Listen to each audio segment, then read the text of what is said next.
Hello friends, welcome to খেল দুনিয়া। আগামী পরশুদিন এএফসি চ্যাম্পিয়ন্স লিগ 2 এর গুরুত্বপূর্ণ ম্যাচ অর্থাৎ অত্যন্ত কঠিনতম ম্যাচে নামছে মোহনবাগান। এফসি রাপশনের বিরুদ্ধে এই ম্যাচটা মোহনবাগানের জন্য একদমই সহজ হবে না, কারণ মোহনবাগানের রিসেন্ট পারফরমেন্স সেই কথাই বলছে। মোহনবাগান লাস্ট দুটো ম্যাচ যদি আমরা দেখি, দুটো ম্যাচই 2 গোলে এগিয়ে গিয়ে সেই 2 গোল হজম করেছে, এবং এটা কিন্তু দেশীয় দলের বিরুদ্ধে। তো সেখান থেকে দাঁড়িয়ে আন্তর্জাতিক ম্যাচে এই চাপটা কিন্তু অনেকটাই বেড়ে যাবে, এবং মোহনবাগান ডিফেন্সের যা অবস্থা এই মুহূর্তে সেটা কিন্তু সত্যিই বেহাল। যদিও মোহনবাগানের আক্রমণ ভাগ অনেকটাই শক্তিশালী, সেটাও মোহনবাগানের একটা প্লাস পয়েন্ট। যদি গোল খায় মোহনবাগান গোল করার ক্ষমতা রাখে। এবং এফসি রাপশন এই দলটি তাজিকিস্তানের দল, তোমরা সবাই অলরেডি জেনে গেছো এই দলটির সম্পর্কে। তবুও বলে রাখি, এই দলটি এই মুহূর্তে কিন্তু তাজিকিস্তান লিগে মিড টেবিলে রয়েছে, অর্থাৎ 5 কি 6 নম্বরে রয়েছে। এবং তাজিকিস্তানের লিগ কিন্তু অলরেডি অনেকগুলো ম্যাচ খেলা হয়ে গেছে, 14-15টা ম্যাচ খেলা হয়ে গেছে, তারা কিন্তু ম্যাচের মধ্যে রয়েছে। মোহনবাগান যেমন ডুরান্ড কাপ খেললেও বা আইএসএলের একটা ম্যাচ খেললেও তাদের ম্যাচ ফিটনেস এখনও কিন্তু সবার মধ্যে আসেনি, যেটা সবথেকে বড় চিন্তার কারণ। এবং এটাই কিন্তু মোহনবাগানকে ভোগাচ্ছে, এবং তারা ঠিক মতন প্রিসিজনও করেনি। তো এই দিক থেকে দেখতে গেলে ম্যাচ ফিটনেসের দিক থেকে মোহনবাগান কিন্তু অনেকটাই পিছিয়ে রয়েছে। এছাড়াও তাদের যে ফিজিক্যালিটি রয়েছে তাজিকিস্তানের প্লেয়ারদের, তারা যেমন উচ্চতা তাদের, সেইগুলো কিন্তু ভারতীয় প্লেয়ারদের মধ্যে নেই, এবং মানে মোহনবাগানের যেসব প্লেয়াররা রয়েছে তাদের মধ্যে কিন্তু নেই। তো এই দিক থেকে মোহনবাগান প্রথম থেকেই পিছিয়ে থাকবে। এবার খেলার দিক দিয়ে যদি ধরা যায়, সেক্ষেত্রে মোহনবাগানের ডিফেন্সের অবস্থা বেহাল।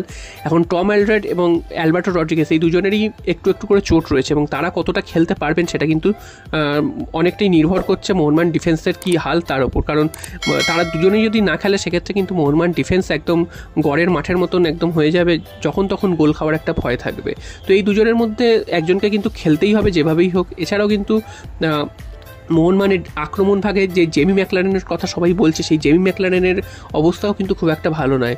তিনি অনুশীলন শুরু করছেন, আবার কিছুদিন পর তিনি শোনা যাচ্ছে তার চোট কিন্তু আবার বেড়েছে, তিনি খেলতে পারবে না। তো এই করে তিনি প্রায় 1-1.5 মাস কাটিয়ে ফেলেছেন।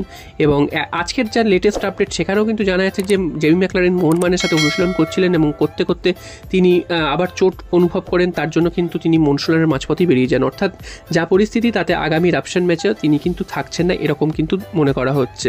এবং শেষ পর্যন্ত যদি অন্য কোনো ঘটনা ঘটে সেটা আলাদা ব্যাপার।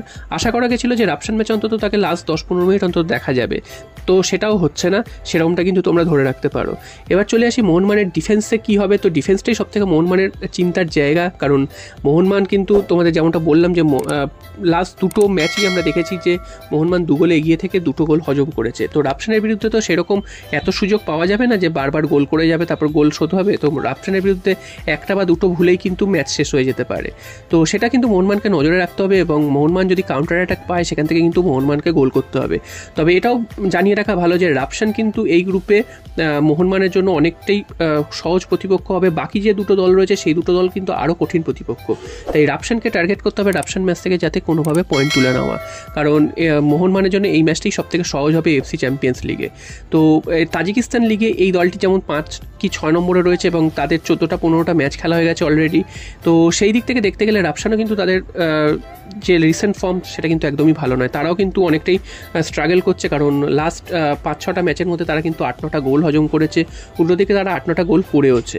তো সেদিক থেকে দেখতে গেলে তাদেরও ডিফেন্সে একটা সমস্যা রয়েছে, তারাও কিন্তু কিছু ভুল ত্রুটি করছে। তো মোহনবাগানকে সেইগুলোকে লক্ষ্য রাখতে হবে, এবং সেইগুলোকে ক্যাপিটালাইজ করতে হবে মোহনবাগানকে।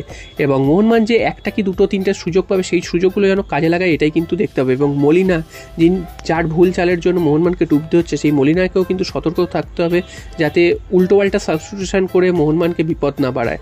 এবং সবশেষে চলে আসি নুনো রেইস। তো তোমরা জানো যে গতকাল তিনি জয়েন করেছেন মোহনবাগানে। তো আগামী পরশুদিনের ম্যাচে তার খেলার সম্ভাবনা একেবারেই নেই। এবার তার খেলার সম্ভাবনা হবে কিন্তু আগামী চ্যাম্পিয়ন্স লিগের যে ম্যাচটা রয়েছে সেখানে, কারণ তার আস্তে আস্তে আরও একটা সপ্তাহ কেটে যাবে, এবং আসার পর তিনি কতটা ম্যাচ ফিট রয়েছেন সেটাও দেখার। সেই দিকের ওপর কিন্তু একটা নির্ভর করছে যে তিনি কতটা খেলতে পারবেন বা মাঠে নামতে পারবেন। কারণ তোমরা জানো যে মোহনবাগানের অর্ধেক প্লেয়ারেরই ফিটনেস একদম তলানিতে, যে কারণে কিন্তু মোহনবাগান ম্যাচগুলো নষ্ট করছে বা মোহনবাগান ম্যাচগুলো থেকে পয়েন্ট নষ্ট করছে। তো সে বুঝতেই পারছো যে প্রিসিজন ঠিক মতন না করার ফল কত কী হতে পারে, সেটা কিন্তু এই থেকেই বোঝা যাচ্ছে। সেটা কিন্তু মরশুমের শুরুতে বারবার বলা হয়েছিল, এবং এখন তার ফল কিন্তু বোঝা যাচ্ছে। দিমিত্রি পেটাটস থেকে শুরু করে অনেক গ্রেগ স্টুয়ার্ট, তারা একজনও কিন্তু ম্যাচ ফিটনেসের মধ্যে নেই, যার ফলে কিন্তু তারা অনেকটা স্লো, ঠিক মতন পাস করতে পারছে না, দৌড়াতে পারছে না। একটা টাইমের পর তারা কিন্তু দাঁড়িয়ে যাচ্ছে, যার প্রভাব পুরো দলের ওপর পড়ছে। তো এইগুলো কিন্তু ম্যানেজমেন্টকে দেখতে হবে, এবং যেসব প্লেয়ারদের তারা নিয়ে আসছে তারা কতটা ফিট, তারা কত চোট লুকিয়ে আসছে কিনা সেটাও কিন্তু দেখতে হবে। তো দেখা যাক শেষ পর্যন্ত কি হয়। তবে মোহনবাগান মোহনবাগানের কাছে একটা কিন্তু এটা ইতিহাস তৈরির সময়, কারণ মোহনবাগান কিন্তু এএফসি চ্যাম্পিয়ন্স লিগের কোনো ম্যাচে মূল পর্বে তারা কিন্তু প্রথমবার নামছে, এবং সেখান থেকে যদি তারা জিততে পারে সেটা কিন্তু একটা দারুণ একটা ইতিহাস হবে মোহনবাগানের জন্য। দেখা যাক সেই ইতিহাস রচনা মোহনবাগান করতে পারে কি না।